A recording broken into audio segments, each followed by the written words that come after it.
Assalamualaikum warahmatullahi wabarakatuh, sahabat Dakau TV yang saya hormati.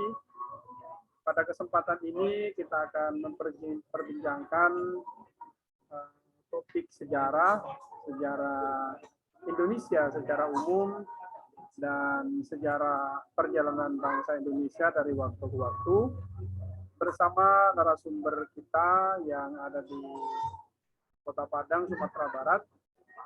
Beliau adalah salah satu dosen sejarah di Universitas Islam Negeri Imam Bonjol, Padang, Sumatera Barat. Beliau juga adalah orang yang cukup kompeten di dalam menjelaskan sejarah. Karena banyak sekali penelitian beliau yang berkaitan dengan sejarah Indonesia, sejarah Islam, dan beberapa sejarah yang berkaitan dengan perjalanan bangsa maupun kerajaan di Indonesia. Dr. Sudarman MA. Apa kabar, Dr. Sudarman? Alhamdulillah dalam keadaan sehat, bugar, dan tetap dalam keadaan fit. Bagaimana? Sibuk terus kayaknya ya? Mencari kesibukan. Mencari kesibukan di tengah pandemi ya? Iya, iya. Kalau bicara pandemi, sesungguhnya ada nggak rekod sejarah yang bisa diceritakan kepada sahabat Dakau TV mengenai sejarah pandemi misalnya, Pak Dokter? Monggo. Pandemi ini memiliki sejarah panjang sebenarnya, karena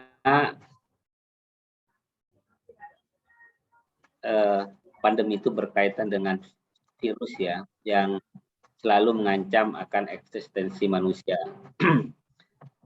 Ada pandemi yang sifatnya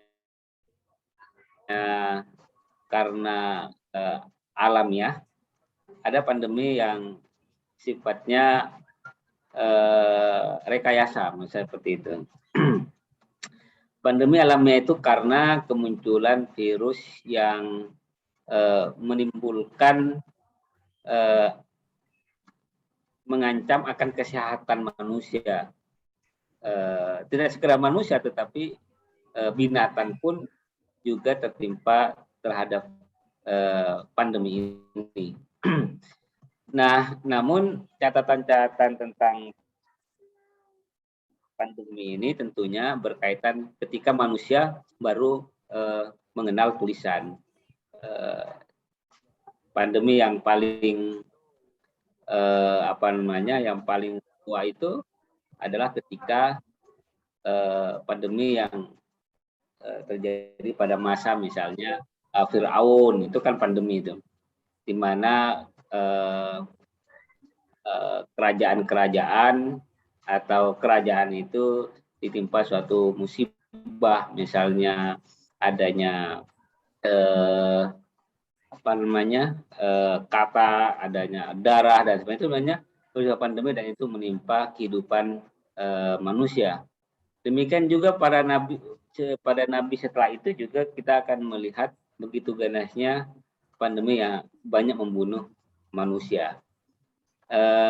Jadi, namun kita melihat juga sebelum ada catatan sejarah itu, para arkeolog juga sudah menemukan adanya penyakit yang menimpa manusia.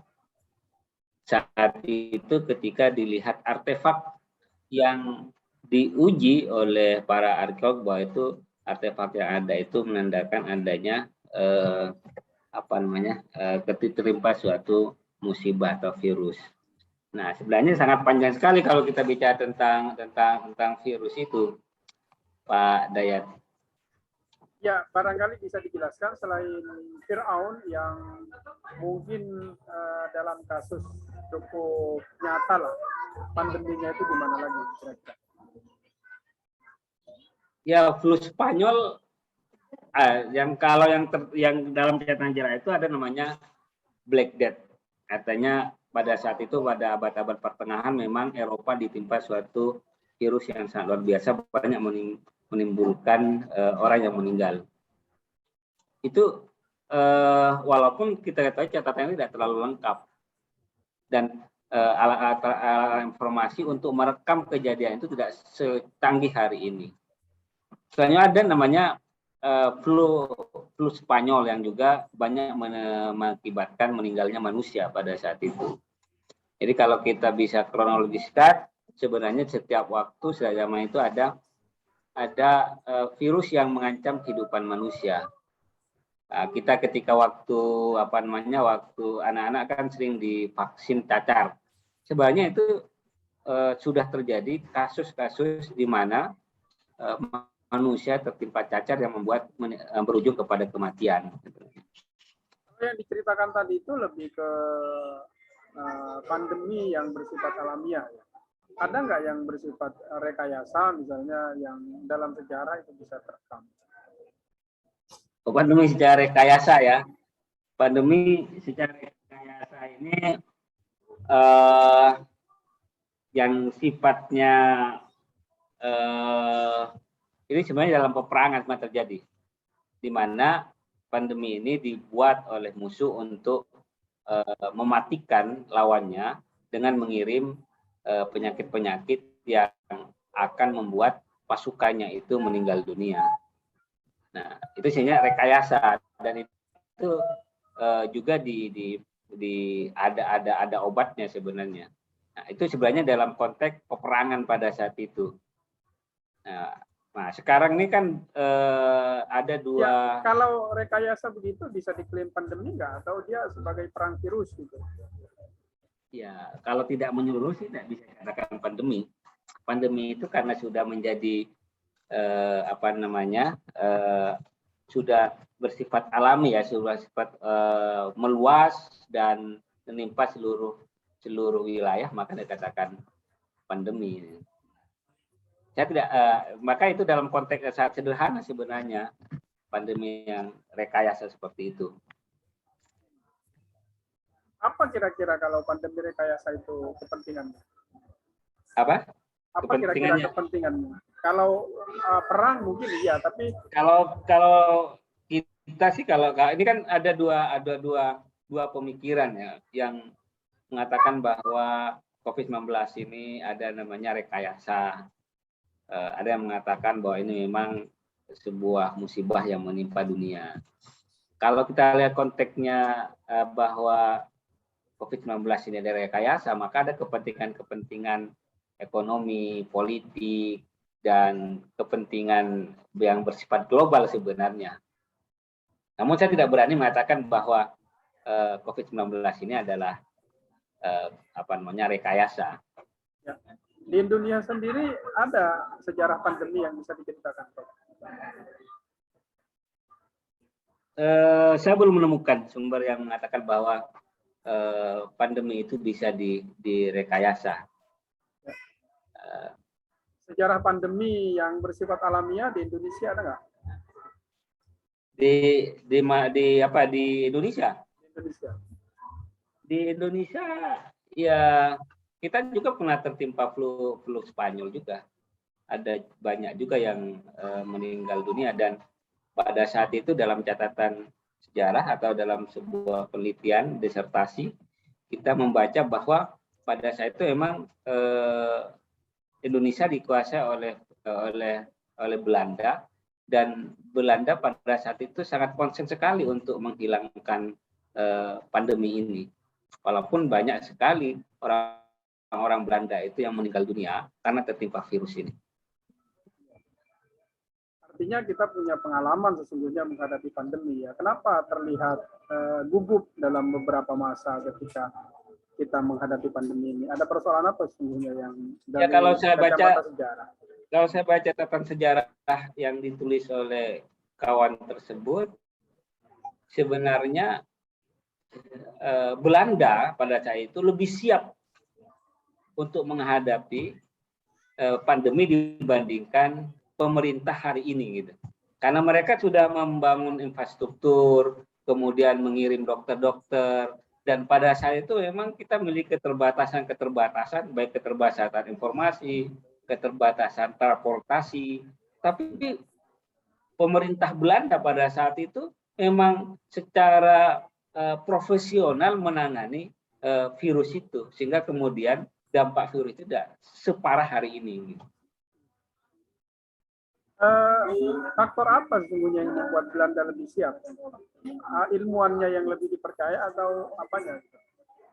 Belanda karena dia berawal dari saintek ya, dari pengetahuan bahwa virus ini memang harus ditangani secara rasional. Walaupun pada saat itu banyak masyarakat memperlakukan virus itu sebagai sebuah mitos dan penanganannya dengan cara-cara yang mitos juga, dan itu bisa diantisipasi oleh pemerintah Hindia Belanda. Pemikiran seperti itu diminimalisir, sehingga kemudian ada penyadaran kepada masyarakat bahwa memang ini adalah penyakit virus yang perlu penanganan secara keilmuan, bukan dengan mempergunakan hal-hal yang bersifat mitos tadi. Berarti ada pada faktor kemampuan pemerintah yang berkuasa saat itu untuk mendrive isu yang berkembang berkaitan dengan penyakit yang dihadapi. Bisa dibilang begitu, Pak Dokter ya? Iya, karena pada saat itu memang yang pertama kena dampaknya itu adalah pemerintah ya Belanda. Belanda yang pertama kali. Kemudian mereka jangan sampai kemudian pandemi ini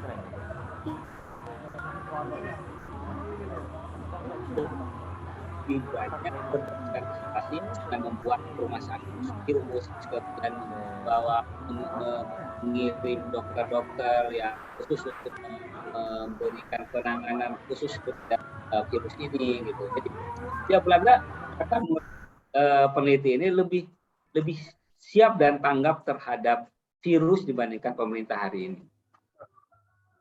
Oke, tampaknya obrolan kita sesungguhnya menarik berkaitan dengan sejarah virus di Indonesia dan di berbagai belahan dunia, Pak Dr. Sudarman. Cuma mungkin nanti kita akan sambung kembali pada dialog yang akan datang di Dialog Dakau TV, karena terbatasnya waktu yang kita miliki saat ini. Kami mengucapkan terima kasih kepada Dr. Sudarman, dan kita akan berdialog secara rutin dengan Dr. Sudarman sepekan sekali.